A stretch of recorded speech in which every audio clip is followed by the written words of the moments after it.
नमस्ते, आदाब। आप देखना शुरू कर चुके हैं नेशनल इंडिया न्यूज़ और मैं हूं आपके साथ अनवारुल हुदा। नेशनल एजुकेशन पॉलिसी के जो सीरीज नेशनल इंडिया न्यूज़ पे हम चला रहे हैं, इसमें हमारी लगातार कोशिश है कि हम लोगों को जागरूक कर सकें कि नेशनल एजुकेशन पॉलिसी में उनके लिए क्या है और सरकार ने किस मंशा के साथ में ये पॉलिसी बनाई है और इस पॉलिसी का क्या कुछ असर जो है आम लोगों पर पड़ेगा और खास कर करके बहुजन तबके के लोगों पे। तो इस कड़ी में हमारे साथ जुड़े हैं डॉक्टर शमशुद्दीन तंबोली जी।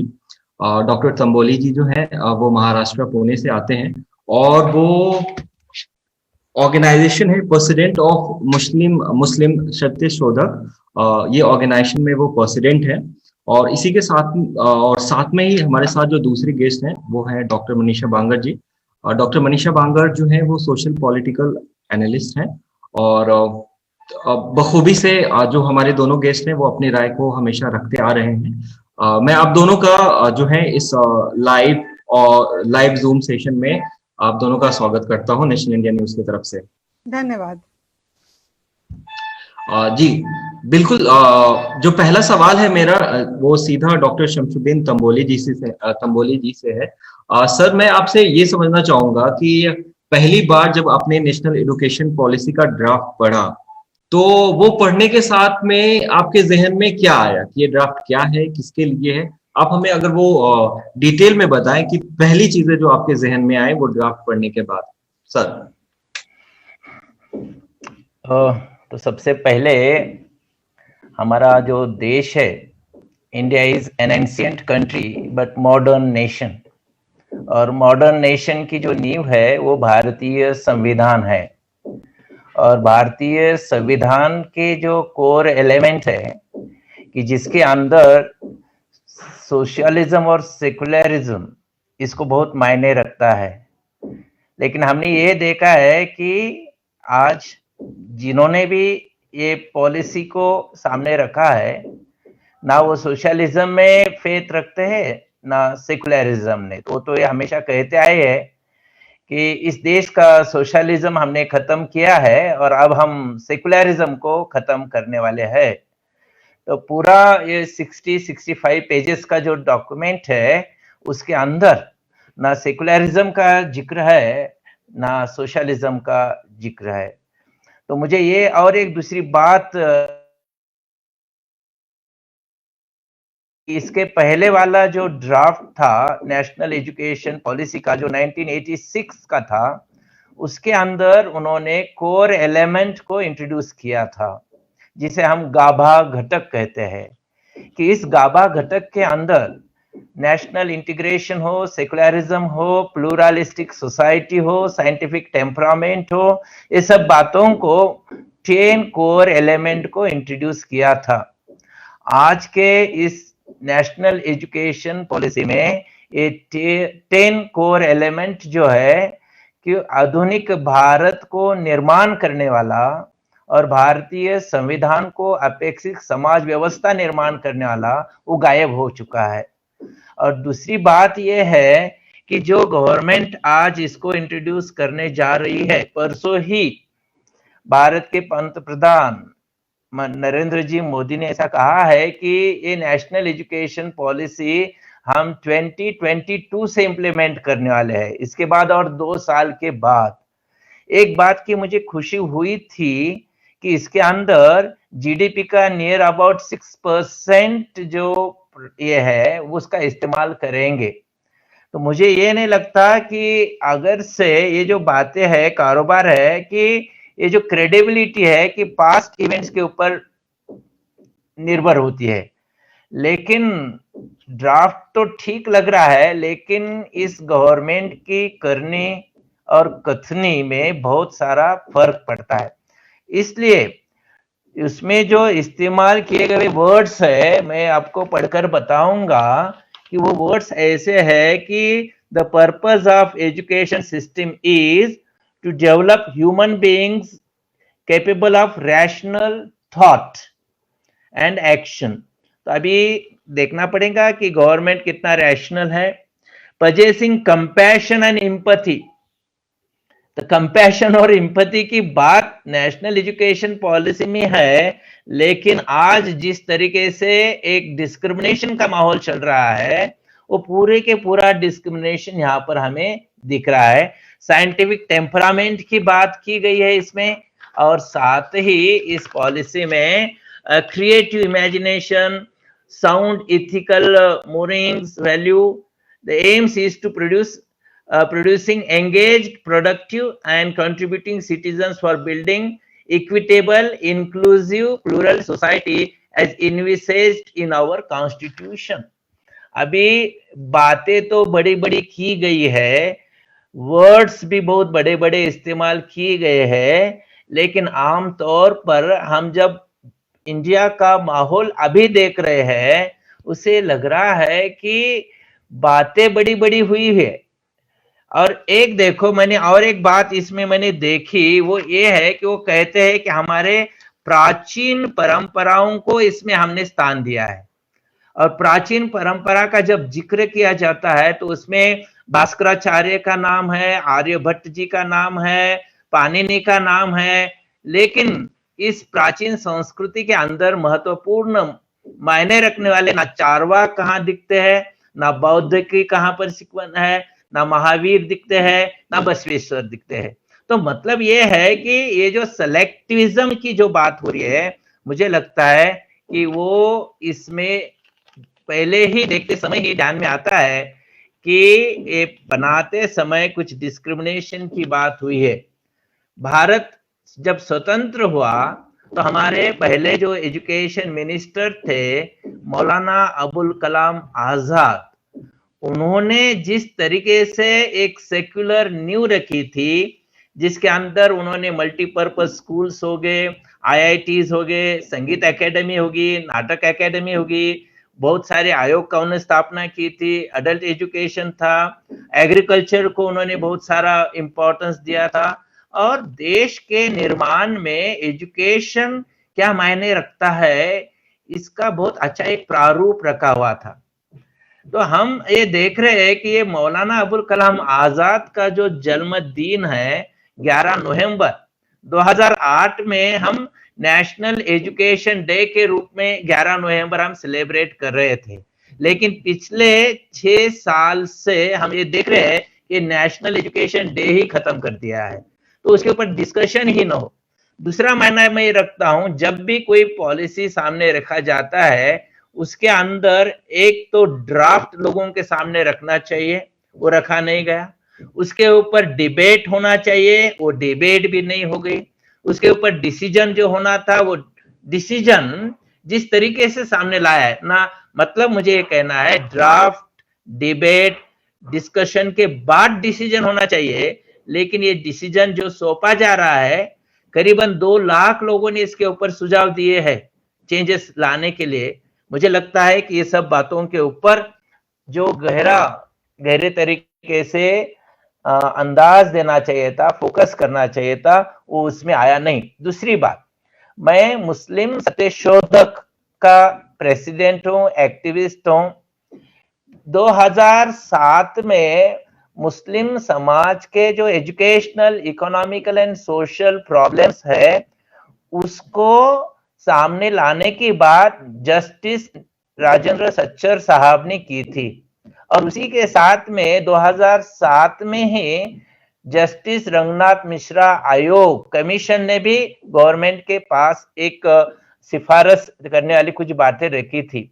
इस एजुकेशन पॉलिसी में 1 या 2 सेंटेंसेस में ये सब गुंडाल दिया है, और ना सच्चर समिति ने जो मुस्लिम कम्युनिटी की एजुकेशनल पैथेटिक सिचुएशन बताई थी, उसको पूरी तरीके से बाजू रखा है। ये तो पता है, जब 2005 में सच्चर समिति, रंगनाथ मिश्रा आयोग का गठन किया गया था, उस समय जो लोग इसके खिलाफ थे, सच्चर समिति के और रंगनाथ मिश्रा आयोग के, जो लोग 2007 में उन्होंने इसके सिफारिश रखी थी, उसके बारे में भी मिसअंडरस्टैंडिंग समाज में दे रहे थे।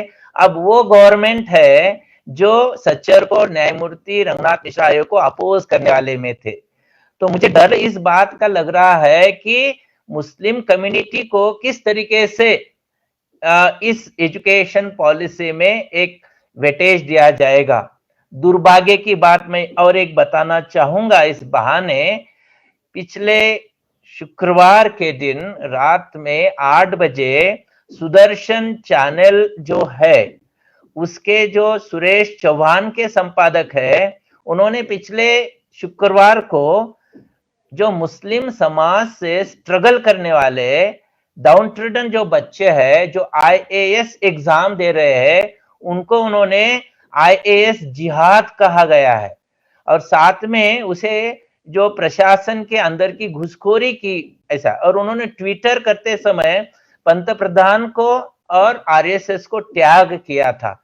तो मुझे ऐसा लग रहा है कि बात करने की बात एक है और बताने की बात अलग है। अगर से इस तरीके का मौका रहेगा तो मुस्लिम समाज को और खास करके पिछड़ा हुआ जो एससी एसटी बहुजन समाज है, इसको किस तरीके से इसमें वेटेज दिया जाएगा। मुझे तो लग रहा है बात की जा रही है इक्वालिटी की, हो रहा है इनइक्वालिटी, बात की जा रही है साइंटिफिक टेम्परामेंट की और हो तो जा रहा है सब कुछ उसके अपोजिट में।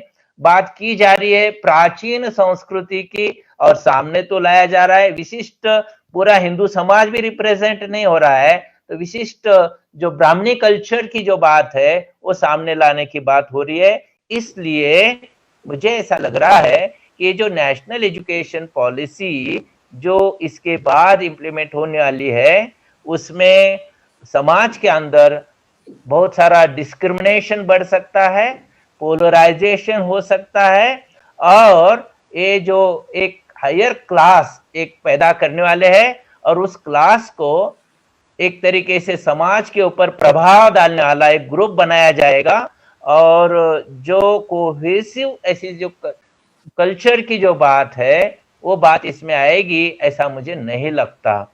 तो ये जो मैंने मोटे मोटे जो बातें की है, तो देखो इसमें 2-3 जो चेंजेस लाए गए हैं, तो खाली इसमें एचआरडी मिनिस्ट्री का जो नाम है तो एजुकेशन मिनिस्ट्री रखा गया है, उसका जो स्ट्रक्चर है 10+2 का वो स्ट्रक्चर बदल कर उन्हें 5+3+3+4 किया है। ये मोटे मोटे कुछ बातें, एजुकेशन कमीशन की बात की गई है, मल्टी डिसिप्लिनरी अप्रोच रखा गया है, कुछ बातें इसके अंदर की है ठीक भी लगती है, लेकिन जब हम गौर से इसकी ओर देखेंगे तो उससे चिंता करना या हम जैसे लोगों को, एक्टिविस्ट को परेशानी देने वाली ये सब बात है।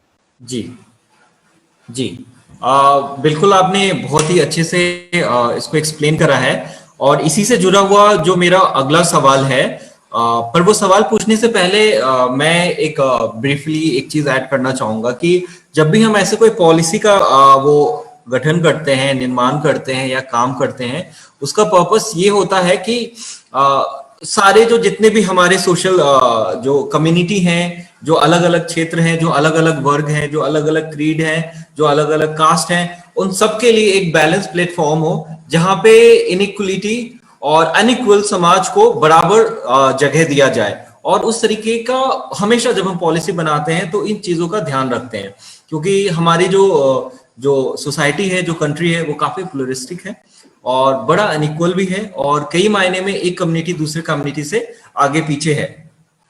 तो मुस्लिम कम्युनिटी जो है स्पेशली अभी के टाइम में उसका जो जिस तरीके का अभी जिस तरीके से उसको प्रेजेंट किया जा रहा है, वो एक प्रॉब्लमेटिक पिक्चर दिखाया जा रहा है कि दिस कम्युनिटी इज प्रॉब्लम, और उनको कभी टेररिस्ट के नाम से, कभी उनको इनिमी के नाम से, कभी उनको कि ये लोग जो है मतलब अलग अलग नाम से, अलग अलग एडजेक्टिव यूज कर करके उनको मेन स्ट्रीम से पुश करने की कोशिश की जा रही है, अलग पीछे करने की कोशिश की जा रही है, जबकि ये कम्युनिटी ऑलरेडी बैकवर्ड है एडुकेशन में, और उसका जितना पॉपुलेशन है उसके हिसाब से रिप्रेजेंटेशन कहीं पे भी नहीं है।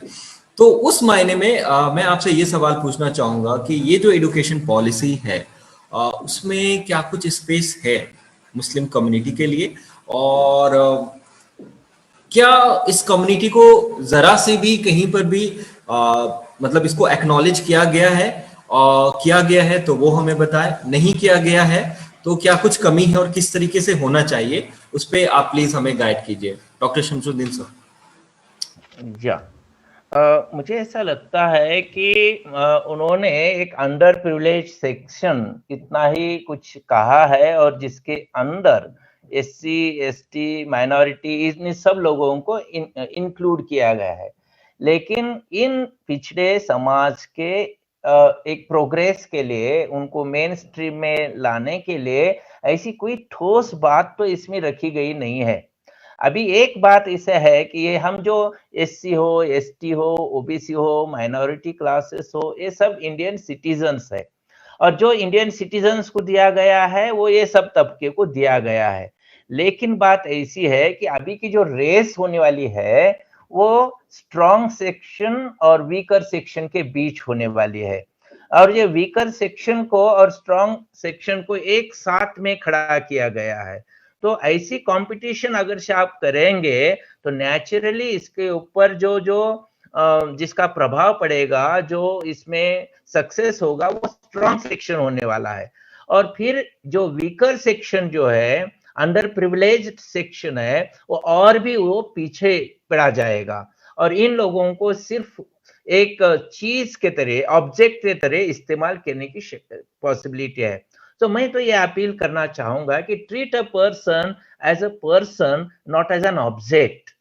तो यहाँ पर ये जो समाज है उनको ऑब्जेक्ट, एक प्रोडक्टिव कम्युनिटी के तरीके से उसको इस्तेमाल किया जा रहा है, और उनकी जो पोटेंशियलिटीज है उसको फुल्ली फ्लोरिश्ड होने के लिए जो एक मौका देना चाहिए, उसके लिए कुछ ठोस तरीके से इसमें कोई बातें रखी गई नहीं है।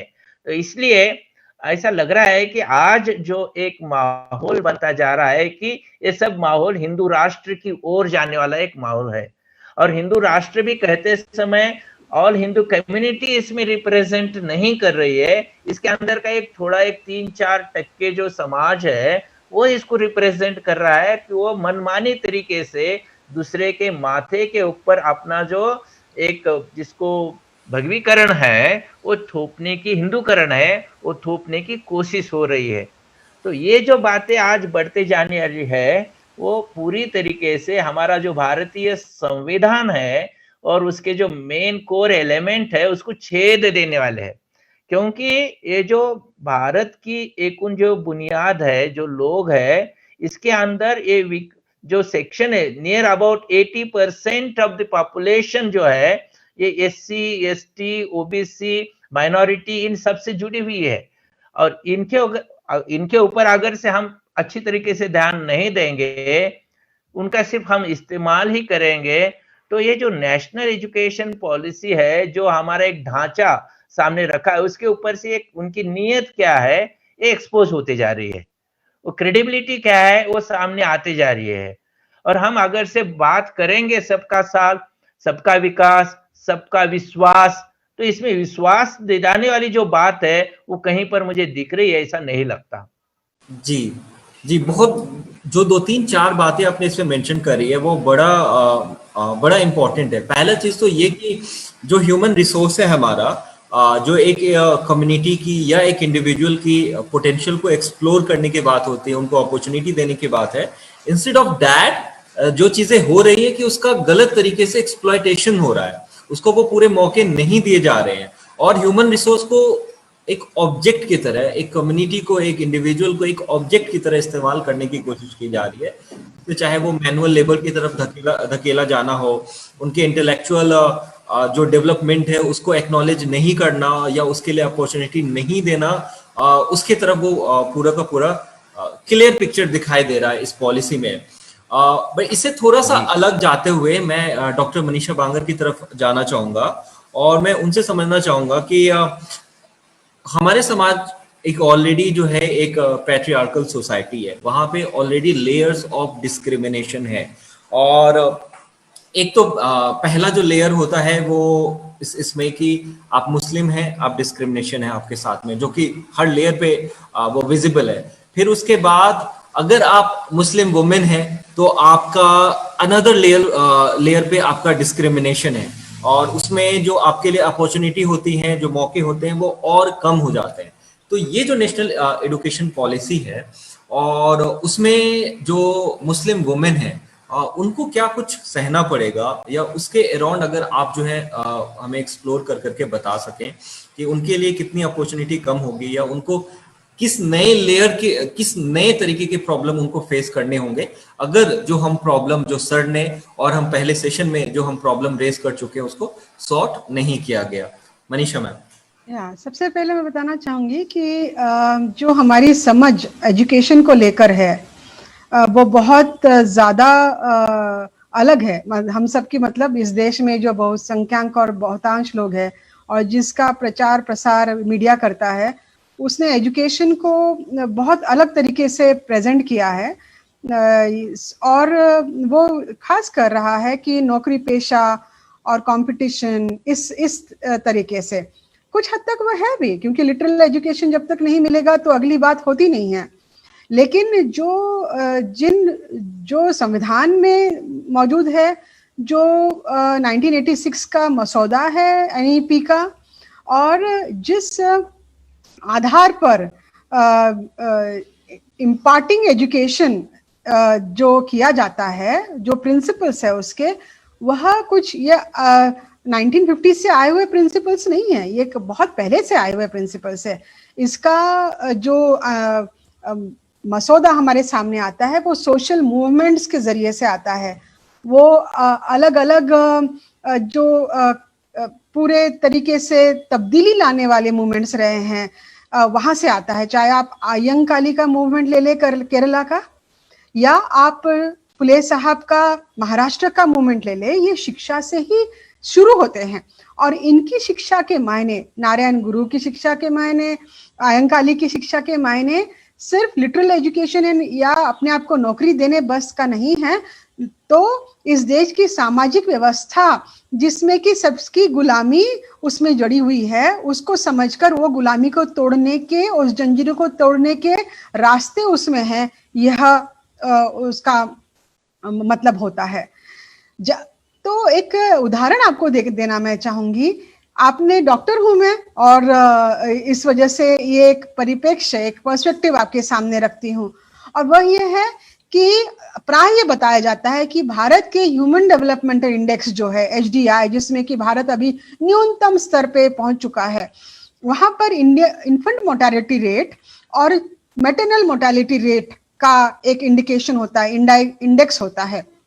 उसमें महिलाओं की जो मोर्टेलिटी है, मरने का दर है जब वो प्रेग्नेंट होती है, उसको जायजा किया जाता है। उससे जायजा क्या किया जाता है? उससे ये सिर्फ जायजा नहीं किया जाता कि उसकी लाइफ एक्सपेक्टेंसी कितनी है, उससे जायजा किया जाता है कि उसकी सामाजिक, आर्थिक और शैक्षणिक स्तर वो महिला का क्या है। और पाया गया है ये कि जिन महिलाओं का शैक्षणिक स्तर बड़ा होता है, ज्यादा होता है, उसमें उनमें मैटरनल मोर्टेलिटी रेट अपने आप कम होता है। तो सॉल्यूशन या समस्या का समाधान किसमें ढूंढा गया है कि वहां पर आप उनका शिक्षा का दर बढ़ाएं तो मैटरनल मोर्टेलिटी रेट अपने आप कम होगी। यही चीज पॉपुलेशन के संबंध में हुई है। हमने वो पूरा दौर देखा है 1960 से लेकर, तो जब तक मिसेस इंदिरा गांधी यहाँ की प्राइम मिनिस्टर रही, और वहां उसके बाद में जब मिस्टर राजीव गांधी भी थे, पॉपुलेशन पॉपुलेशन पॉपुलेशन, हर समस्या का कारण पॉपुलेशन बताया जाता था कि अगर पॉपुलेशन कम रही तो भारत में कोई प्रॉब्लम ही नहीं रहेंगे। और वहां से नसबंदी, वहां से अन्य अलग चीजें शुरू की गई, जिसका कि विपरीत प्रचार प्रसार किया गया, और उसकी मार भी बहुसंख्यक लोगों के ऊपर पड़ी। लेकिन पॉपुलेशन को कंट्रोल करने का सबसे बढ़िया और सबसे असरदार तरीका क्या है? देखा गया है कि जिस सोसाइटी का, जिस राष्ट्र का जो शैक्षणिक स्तर बढ़ा हुआ होता है, जहाँ की इलिटरेसी सबसे कम होती है, और हायर एजुकेशन में जिस राष्ट्र के लोग सबसे ज्यादा होते हैं, वहां का पॉपुलेशन अपने आप घटता चला जाता है, और वो आप वहां पर पॉपुलेशन कंट्रोल कर सकते हैं। पॉपुलेशन कंट्रोल करने के लिए लिंचिंग नहीं करना है, पॉपुलेशन कंट्रोल करने के लिए नरसंहार नहीं करना है, पॉपुलेशन कंट्रोल करने के लिए महिलाओं के ऊपर हिंसक अत्याचार नहीं करने हैं, पॉपुलेशन कंट्रोल करने के लिए शिक्षा और संसाधन इतने कम कर दो कि लोग आत्महत्या करने लग जाएं, ये नहीं करना है। पॉपुलेशन कंट्रोल करने के लिए शिक्षा का स्तर बढ़ाना है, शिक्षा सभी को मुहैया करानी है, शिक्षा के लिए बजट ज्यादा करना है, शिक्षा को वेलफेयर स्टेट के अंदर लाना है, शिक्षा को के टारगेट इस तरह से बनाना है कि आखिरी मील के व्यक्ति को शिक्षा मिले, और वह भी ऐसी शिक्षा जिससे कि उसको नौकरी मिले, जिससे कि उसके सारे लोगों को खाने पीने और पूरे बेसिक एमिनिटीज तो मिले ही मिले, लेकिन शिक्षा अपने आगे की पीढ़ी को भी दे पाए, उसको उतनी ताकत मिले। इसके अलावा उस देश में जो व्यवस्था हुई है, गैर बराबरी की व्यवस्था है, उसको पहचानने की, उसको समझने की और उससे लड़ने की ताकत मिले, यह है शिक्षा। और इसका प्रावधान संविधान में, नेशनल एजुकेशन पॉलिसी में, कोठारी कमीशन के सिलेबस जब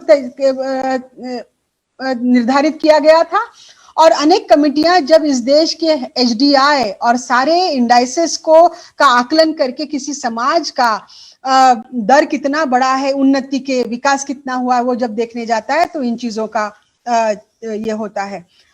आपने जो सवाल मुझे किया है, इन चीजों के अंदर अगर आप देखेंगे तो मैं इस पूरे चीज को 3 चीजों में विभाजित करती हूँ। एक है कि इम्पार्टिंग एजेंसी, दूसरा है कि जो रेसिपिएंट है उनका, और तीसरा है जो मैटर। तो इम्पार्टिंग एजेंसी कौन है? सरकारें हैं, संविधान के प्रिंसिपल्स है। वहां पर अगर आप देखते हैं तो ये नेशनल एजुकेशन पॉलिसी में सिर्फ मुस्लिम महिलाओं के साथ ही नहीं, तो एससी एसटी ओबीसी तमाम महिलाओं के साथ में नाइंसाफी हुई है। क्यों?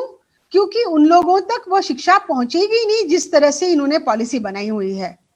उसका हमारे तंबोली साहब ने ऑलरेडी आपको बताया है। दूसरा, आप रेसिपिएंट्स की बात करते हैं तो स्टूडेंट्स और सिटीजन्स, जो हम रेसिपिएंट्स हैं इस नेशनल एजुकेशन पॉलिसी के, उन लोगों के तक वो बजट का जो दर है उन्होंने बढ़ाया ही नहीं, अभी भी 1.2% ही है। और 1.2% को अगर जब तक विकासशील देश जो है उन्होंने 6 और 8%, भारत को आज उसका दर 12% मिनिमम करना पड़ेगा, 10% करना पड़ेगा, तभी यहाँ की महिलाएं, एससी एसटी ओबीसी और मुस्लिम महिलाएं, जिनकी की हालत समाज के तौर पर और उनकी जाति के तौर पर, मुसलमान महिलाएं सिर्फ आर्थिक तरीके से पिछड़ी हुई नहीं है, मुसलमान महिलाएं सांप्रदायिकता उनके ऊपर जो होती है उसके वजह से भी वो पिछड़ी है। और मुस्लिम महिलाएं का जो हम लोग फिर से आकलन करते हैं मुस्लिम समाज का, तो वहां पर भी सिर्फ एक 3% या 2% तथाकथित उच्च वर्णीय जो मुसलमान लोग हैं उनका विकास हुआ है। 97% मुस्लिम समाज का विकास नहीं हुआ है, जिसमें कि रंगाचारी कमीशन और सच्चर कमीशन की बात जिन्होंने वहां पर की है। तीसरी बात, मुस्लिम महिलाओं का जो मैटरनिटल मोर्टेलिटी रेट है, उनके साथ इन्फेंट मोर्टेलिटी रेट जो है, लिटरेसी जो है, एजुकेशन जो है, यह उन तक पहुंचता ही नहीं है। और जो तमाम हिंसा उन लोगों के साथ में होती है वह उनके ऊपर हो रही है। तो इस नेशनल एजुकेशन पॉलिसी में अगर हम सब तब 85 ऑलमोस्ट 25% मुस्लिम तबका इस देश का है, और उसमें अगर 25% में से अगर हम मुस्लिम महिलाओं का तबका देखते हैं तो वो तकरीबन इस देश का 20 करोड़ तबका आता है। 20 करोड़ तबके की महिलाओं के लिए आपको सोचना चाहिए था कि वो उनके ऊपर कौन से बंधनों में और कौन से चीजों में वो अटकी हुई है, उस तरह से वो पॉलिसी बनानी चाहिए थी। उनका उसमें कुछ भी वहां पर नहीं आता है। तीसरी बात मैं आपको बताना चाहूंगी कि जहां तक सिलेबस का मामला है, आप देखिए कि इंफ्रास्ट्रक्चर के मामले में यहाँ पर देश की नेशनल एजुकेशन पॉलिसी 1986 की जब हो रही थी, तब वहां पर common education system, common schooling system की बात हो रही थी, कॉमन सिलेबस की बात हो रही थी, और इंग्लिश के ऊपर भर दिया जा रहा था। कॉमन स्कूलिंग सिस्टम यह सांप्रदायिकता और प्लूरलिज्म को कम करती है और प्लूरलिज्म को बढ़ाती है, कम्युनलिज्म को कम करती है। कॉमन स्कूलिंग सिस्टम में यह था कि विभिन्न तबके के लोग और विभिन्न रिलीजियस एफिलिएशन के लोग जो अलग अलग धर्मों को मानते हैं, उनकी स्कूलें एक तो बहुत पास रहनी चाहिए और आसपास रहनी चाहिए, ताकि इन समाज में जो वैमनस्य अलग अलग वजहों से किया जाता है, चाहे वो मीडिया हो या पॉलिटिकल रीजंस के वजह से हो, तो सामाजिक तरह से और सामाजिक स्तर से अगर ये लोग इकट्ठा आते हैं, अगर इनमें संवाद होता है, आसपास में एक दूसरे को समझने की ताकत बढ़ती है, तो इनमें तमाम ताकतों के बावजूद भी कम्युनलिज्म और सांप्रदायिकता को कम किया जाएगा। आज मुस्लिम महिलाओं के लिए समझ क्या है लोगों के अंदर में? यही कि वो बुर्खा पहनती है। मार्कंडेय काटजू जैसे व्यक्ति और स्वामी अग्निवेश जैसे व्यक्ति, जब मुस्लिम तबके के बारे में बात की जाती है तो उनके बुरखे तक उनको रिड्यूस किया जाता है और उसके ऊपर उनके लोगों की बात नहीं की जाती है। यह आपको ना सिर्फ यूपीएससी के वक्त में जो तमाम मुस्लिम तबका यूपीएससी हायर एजुकेशन के लिए जब वो बढ़ता रहता है, तब उनके ऊपर इस तरह के प्रहार करके उनमें एक उदासीनता डेवलप करने की कोशिश की जाती है, ताकि वो कहे कि शिक्षा लेकर आगे जाने की क्या जरूरत है, आखिरी में तो हमारा यूपीएससी में चयन होगा नहीं, आखिर में तो हमारा लिंचिंग हो जाएगा, आखिर में तो हमको शिक्षा मिलेगी नहीं, हमारा सिलेक्शन ही नहीं होगा। बहुजन स्टूडेंट्स में, SC ST स्टूडेंट्स में भी यही उदासीनता डेवलप करने की कोशिश की जा रही है। वोकेशनल ट्रेनिंग के ऊपर जो भर दिया गया है और फॉर्मल एजुकेशन को कम करके वोकेशनल ट्रेनिंग का जो भर दिया गया है, वो इसी के लिए दिया गया है कि इंग्लिश, इनको कंपटीशन में इंग्लिश की जरूरत है तो वहां पर इनको इंग्लिश नहीं आनी चाहिए। कंपटीशन में अगर हायर एजुकेशन है तो इनको उसमें ये लोग कम होने चाहिए, क्यों उसको इतना प्राइवेटाइज कर दो कि वो लोग वहां तक पहुंच ही ना पाए। और तो और इसका मतलब दरवाजे बंद करो और किसी भी तरह से अगर वो वहां पर पहुंच पाए तो वह उसके लिए सक्षम ही ना हो, उसके लिए वो काबिल ही ना बने, इसके लिए वोकेशनल ट्रेनिंग किया जाए। और पहले से ही ऐसे दरवाजे वोकेशनल ट्रेनिंग के खोल दिए गए कि स्टूडेंट्स लोग अपने आप को पहले ही हायर एजुकेशन में पहुंचने के पहले ही एक वोकेशनल ट्रेनिंग के दरवाजे से अपने आप को आगे लेके जाएं। वो उससे क्या होगा? प्लम्बर बनेंगे, इलेक्ट्रीशियन बनेंगे, अब मिस्त्री बनेंगे, पेंट करने वाले बनेंगे। जो तबका वहां पर 3% तबका है, अनवरुल आप मेरी सुन रहे हैं बात? जी बिल्कुल। हाँ, तो वह जो 3% तबका जो ऊपर में बैठा हुआ है, उनके घरों की मरम्मत करेंगे, उन लोगों का कचरा साफ करेंगे, उन लोगों का पखाना साफ करेंगे। ये वोकेशनल ट्रेनिंग है। ये जातिगत वोकेशनल ट्रेनिंग का जो ये मामला है, ये यहाँ पर इन्होंने लाके रखा हुआ है। आप देखेंगे कि अभी कल ही पढ़ने में आया है, क्या पढ़ने में आया है कि जो लोग दो जिनके बच्चे हों उनको ही वोट देने का अधिकार मिलना चाहिए। ऐसी चर्चाएं बीच बीच में आ रही है। ये चर्चाएं कोई नई नहीं है, ये चर्चाएं 1950 से की गई है। 1950 में हम लोगों को वोट का अधिकार मिलने के पहले ही यहाँ का जो प्रगल्भ उच्च वर्णीय वर्ग जो था, ब्राह्मण द्विज जो वर्ग था, और उच्च वर्णीय मुस्लिम वर्ग के इसमें से भी वह बातें आती रही कि जो एजुकेटेड है, जो पढ़े लिखे हैं, उनको ही वोट देने का अधिकार होना चाहिए।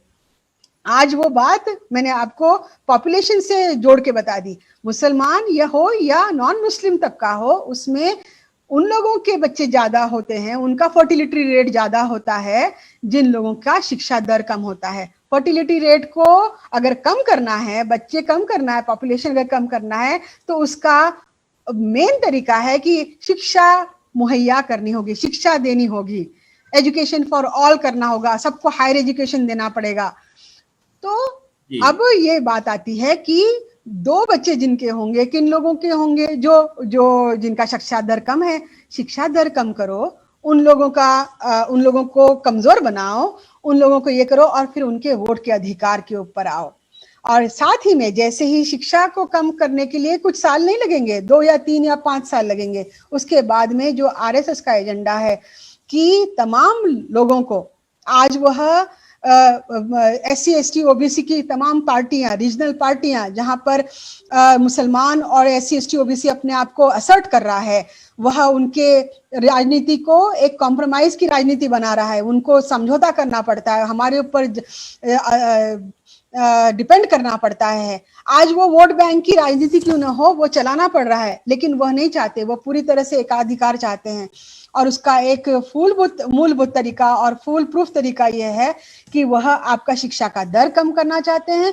दर अगर कम हो गया तो तब वो कहेंगे कि एजुकेटेड लोगों को ही वोट का अधिकार दिया जाए, जो लोग सिर्फ 2 बच्चे पैदा करते हैं सिर्फ उनको ही दिया जाए। इस तरह से तमाम तरीके से आपके राजनीतिक अधिकार, आपकी शिक्षा के अधिकार, आपके सामाजिक अधिकार और धार्मिक अधिकार तो उनके हाथ में है ही। जी, बहुत सारे पॉइंट्स आपने मेंशन कर रहे हैं जो बड़ा ही इंटरेस्टिंग है, जो जेंडर से, कम्युनिटी से और सीधा सीधा पॉपुलेशन और पॉवर्टी से कनेक्ट करके आपने जो बताया है। मुझे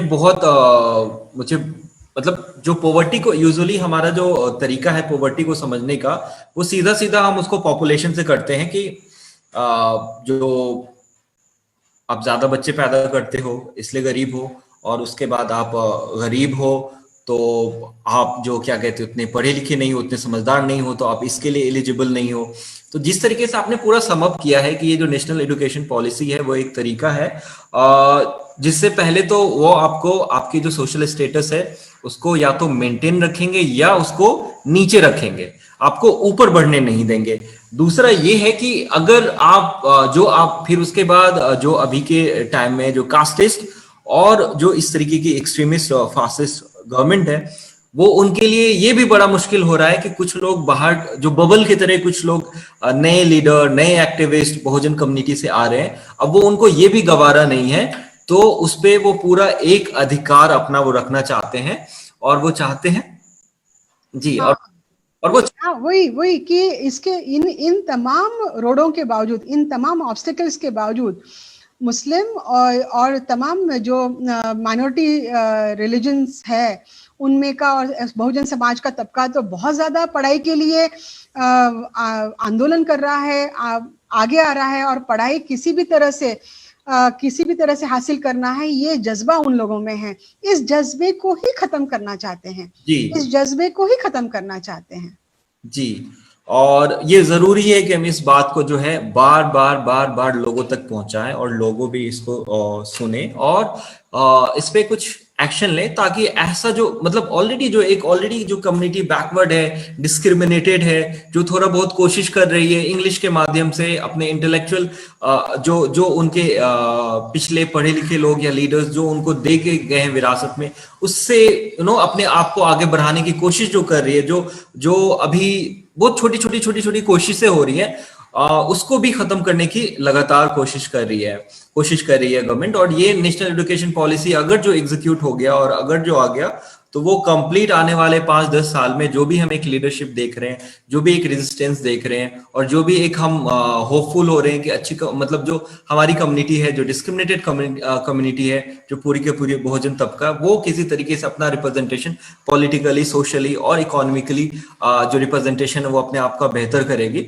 उस पर पूरा का पूरा कंट्रोल और दबाने की वो दब जाएगा, ऐसा ही लग रहा है। पर चूंकि हमारा जो नेशनल ये जो हम पूरा डिबेट कर रहे हैं, चूंकि हम इसी मुद्दे पर और इन्हीं चीजों पर डिस्कशन कर रहे हैं और बार बार उठाने की कोशिश कर रहे हैं, तो मैं इस पे देखने वालों के साथ में अपील भी करूंगा कि प्लीज जो है इसको लाइटली ना लें। ये हमारे आपके लिए और हमारे जनरेशन के साथ साथ जो आगे हमारे वाली जनरेशन है, उसके लिए बहुत चैलेंजिंग माहौल खड़ा हो रहा है। जो हमसे पहले जनरेशन के लीडर्स ने जो हमें एटलीस्ट एक प्लेटफॉर्म दिया है जहां पे हम वोकल होकर के इन चीजों पे बात रख पा रहे हैं, वो तक छीनने की कोशिश हो रही है। हमारे इंटेलेक्चुअल कैपेसिटी को छीनने की, खत्म करने की लगातार कोशिश हो रही है। तो प्लीज इसको इग्नोर ना करें और इसको रेजिस्ट करें, और किसी भी तरीके से हर पॉसिबल प्रयास से अपना जो इंटेलेक्चुअल जो हमने एक स्पेस ऑक्युपाई करा है, हम उसको कम से कम मेंटेन रखें।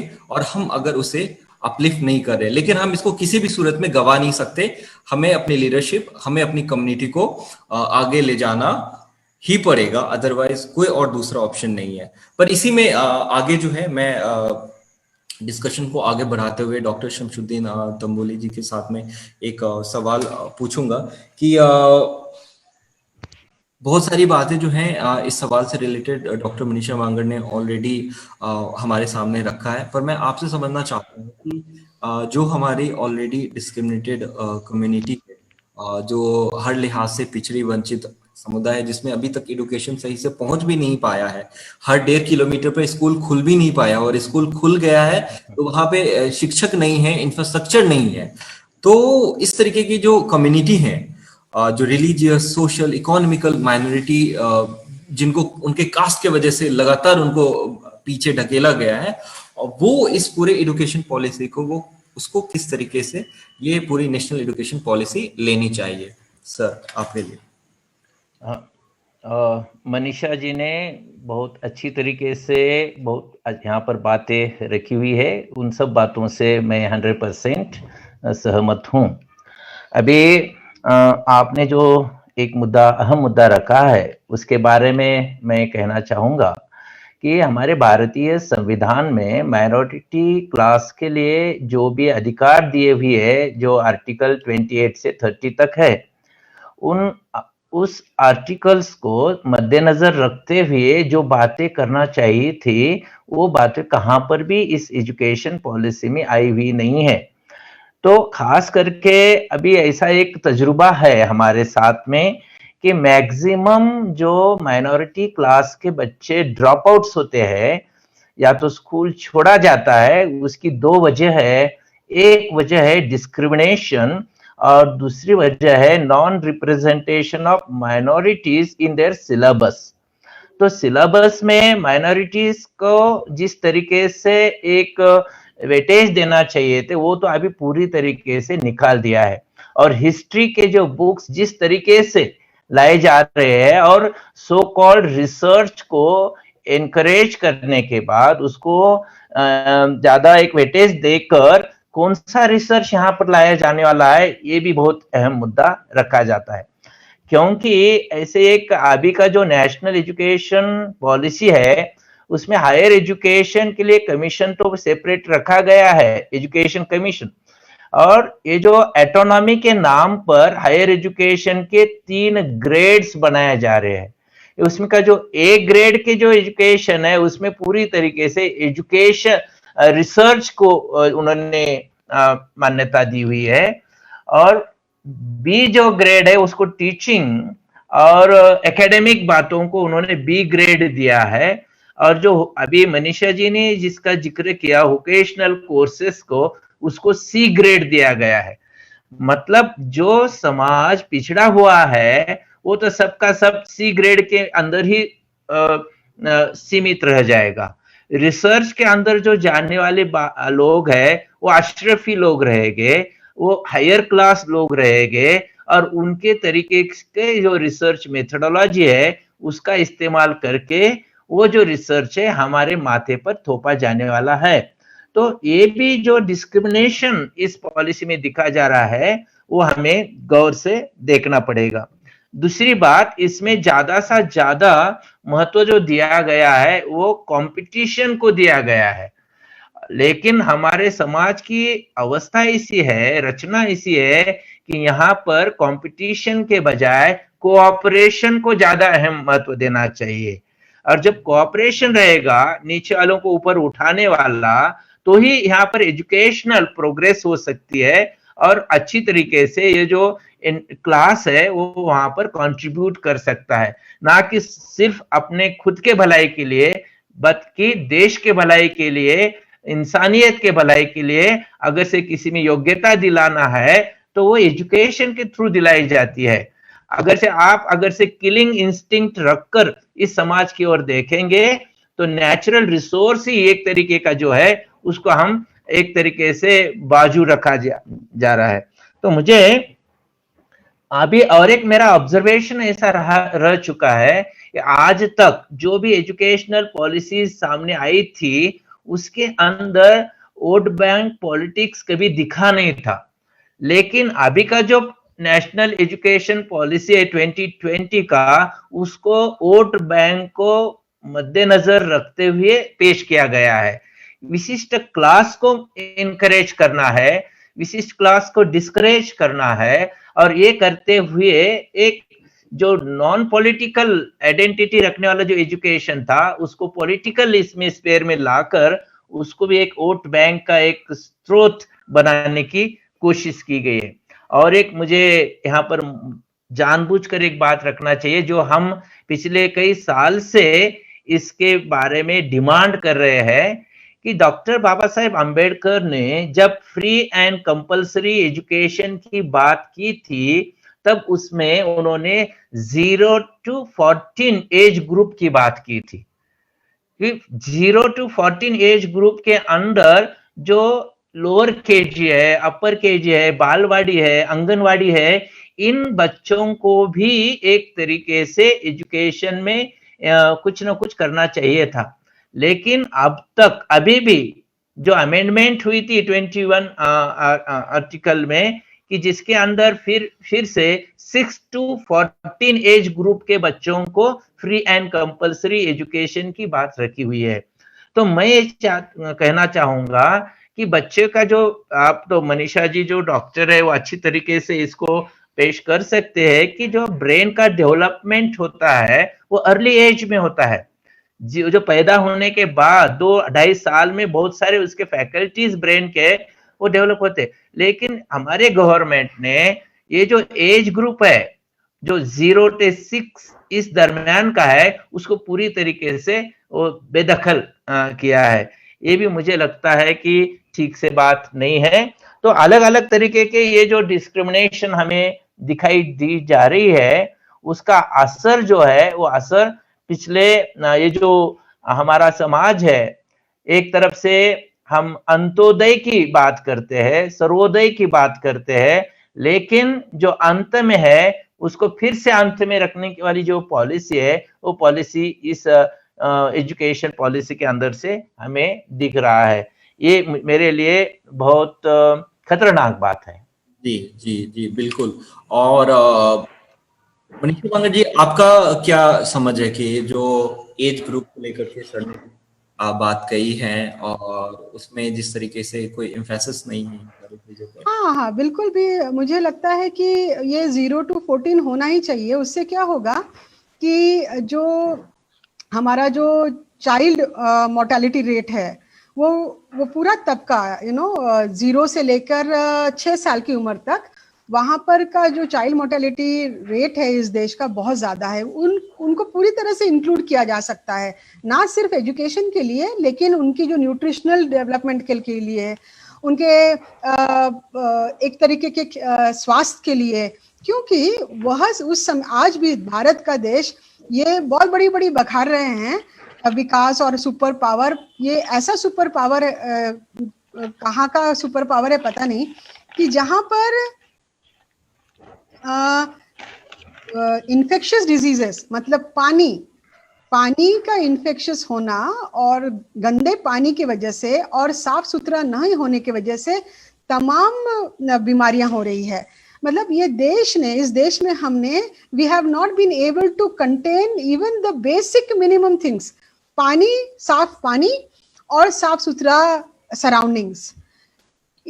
यही अगर इन्फेक्शियस डिजीज को ही अगर भारत कंट्रोल कर लेता है तो 0 से लेके 6 साल की उम्र तक मरने वाले बच्चे और पंगु होने वाले बच्चे, पोलियो जिनको होता है या तमाम बीमारियां जो होती है, हेपेटाइटिस से लेके तमाम बीमारियां होती है और वो बीमारियां बहुत साल तक रहती है, जिसकी वजह से स्कूल ड्रॉप आउट रेट बढ़ता है, जिसकी वजह से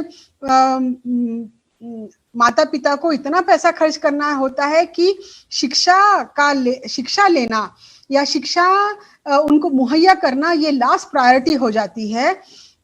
इन सब चीजों का टेक केयर किया जा सकता है, लेकिन सरकार ने वैसा नहीं किया। सरकार ने तो आज भी मिड डे मील स्कीम जो हमारे शिक्षा के सिलेबस और शिक्षा की इंफ्रास्ट्रक्चर से जुड़ी हुई है, वहां पर भी उन्होंने अपने हिसाब से बहुत संकीर्ण तरीके से ऑपरेट किया है। संकीर्ण तरीके से इस तरह से कि बहुत सारे जगह पर तो वो उपलब्धि नहीं होती, और मिड डे मील स्कीम अगर होती है तो वहां पर चावल और दाल न्यूट्रिशन का पूरा ख्याल भी नहीं किया जाता है। उसके पहले ही जो पॉलिसी बनी है न्यूट्रिशन को लेकर, इस तरह से बनाई है इन्होंने कि वहां पर सिर्फ वेजिटेरियन फूड, मतलब यहाँ पर भी एक कम्युनलिज्म को, एक धार्मिक सोच को, एक आइडियोलॉजी को बीच में लाया गया। और उन बच्चों को आज भी प्रोटीन को अगर देना है तो वो दाल के माध्यम से देते हैं, जबकि उन्होंने उसको दूध और अंडे और नॉन वेजिटेरियन फूड के माध्यम से देना चाहिए। तो ये सारा कुछ जुड़ा हुआ है शिक्षा के साथ में। और इस देश को के अगर अर्थव्यवस्था ही नहीं तो यहाँ की स्वास्थ्य व्यवस्था को भी अगर बढ़ाना है तो शिक्षा का स्तर और शिक्षा सबको मुहैया करनी पड़ेगी, एक्सेसिबल एंड अफोर्डेबल करना ही पड़ेगा। और वो कहानी शुरू हो जाती है जब से बच्चा पैदा होता है और उसकी माँ के पेट में जब से रहता है जी। तो ये सारी की सारी चीजें वहां से जुड़ी हुई है। जी, बड़ा इंटरेस्टिंग है कि ये जो पूरा का पूरा हमारा मतलब हम अगर नेशनल एजुकेशन पॉलिसी पे बात भी कर रहे हैं और इसमें अगर हम हेल्थ को कंसिडर ना करें, जो हमारे घर पे इंफ्रास्ट्रक्चर अवेलेबल है उसको कंसिडर ना करें, जो हमें इक्विपमेंट्स या फिर टेक्नोलॉजिकल जो गैजेट्स हैं उसको अगर इंक्लूड ना करें, उसकी एक्सेसिबिलिटी को इंक्लूड ना करें, तो जो पूरा डिस्कशन है वो बहुत अधूरा रह जाएगा। ये बात बिल्कुल सही है कि अगर एक बच्चे का हेल्थ सही नहीं होगा तो उसके स्कूल जाने की कोई गुंजाइश ही नहीं है। और दूसरी बात कि वो एक निगेटिव इम्पैक्ट करता है एक ऑलरेडी पुअर फैमिली पे जो ऑलरेडी फाइनेंशियल क्राइसिस के साथ में जूझ रहा है। तो मेडिकल फैसिलिटी भी अवेलेबल नहीं है उस तरीके से। और ये बड़ा इंपॉर्टेंट है कि जो हमारी न्यूट्रिशन पॉलिसी, एक मिनट, और इसके साथ ये भी जोड़ना चाहूंगी बात में कि अभी तक जो हमारा शिक्षा जो सिलेबस बना हुआ है, जो इंफ्रास्ट्रक्चर बना है, जो उसके लिए प्लान बना है, वहां पर बच्चों के लिए इम्यूनाइजेशन जो है उसमें इंक्लूडेड नहीं है, उसकी कोई बात ही नहीं हुई है, न्यूट्रिशन की बात नहीं हुई है। सिलेबस अभी तो तंबोली जी ने बताया ही दिया है कि किस तरह से एक धार्मिक ध्रुवीकरण करने वाला सिलेबस पढ़ाया जा रहा है और वो उसकी बात हो रही है। मॉडर्न नेशन बनना है, हेल्थ एजुकेशन फॉर ऑल का हमको यूनाइटेड नेशन का सस्टेनेबल जो एसडीजी गोल है वो एस्टैब्लिश करना है। किस तरह से कर पाएंगे अगर ये बेसिक मिनिमम गोल भी ये लोग एस्टैब्लिश नहीं कर पाए तो? जी बिल्कुल। जी हाँ, मैं तो आखिर में यही कहना चाहूंगा कि एजुकेशन का जो भी पॉलिसी होता है कि वो इम्प्लीमेंट करते समय हमारे नीचे वाले कौन है, ऊपर वाले कौन है, दाएं वाले कौन है, बाएं वाले कौन है, इसके ऊपर ध्यान देना चाहिए, जिसे वर्टिकल और हॉरिजॉन्टल अप्रोच रखना चाहिए। वो अप्रोच इसके अंदर दिख रहा नहीं है। दूसरी बात, हमारे इंडिया के प्राचीन भारत की जो बात होती है तो यहाँ पर हमारा एक पसायदान भी होता है कि वेलफेयर ऑफ द मासेस की जो बात करता है। और साथ में यहाँ पर द्रोणाचार्य जी भी हुए हैं जिन्होंने एकलव्य जैसे यहाँ के भोजनों का अंगूठा भी कटवा दिया है। तो आज की जो बात है तो ऐसी दिख रही है कि यहाँ पर खाने के दांत एक है और दिखाने के बात अलग हो रहे हैं।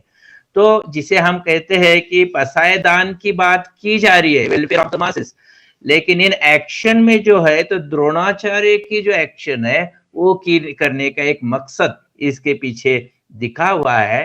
तो मैं ये चाहूंगा कि ये सब बातें हमको समाज के सामने एक्सपोज करना पड़ेगा। हमारे समाज के अंदर भी जो हमारे इनर मोटिवेशंस है, आत्म प्रेरणा है, अपदीप भव की जो भाषा है उसको जगाकर हमें स्ट्रगल करना पड़ेगा। और जो कुनीति है उसको उसके साथ संघर्ष भी करना पड़ेगा। और ये एजुकेशन जो है, वो जो पॉलिसी है वो लॉन्ग टर्म इफेक्ट करने वाली है। तो न्यू एजुकेशन के बहाने जो भी थोपा जाएगा उसकी तरफ देखने का हमारा क्रिटिकल नजरिया कायम से हमेशा के लिए रखना पड़ेगा।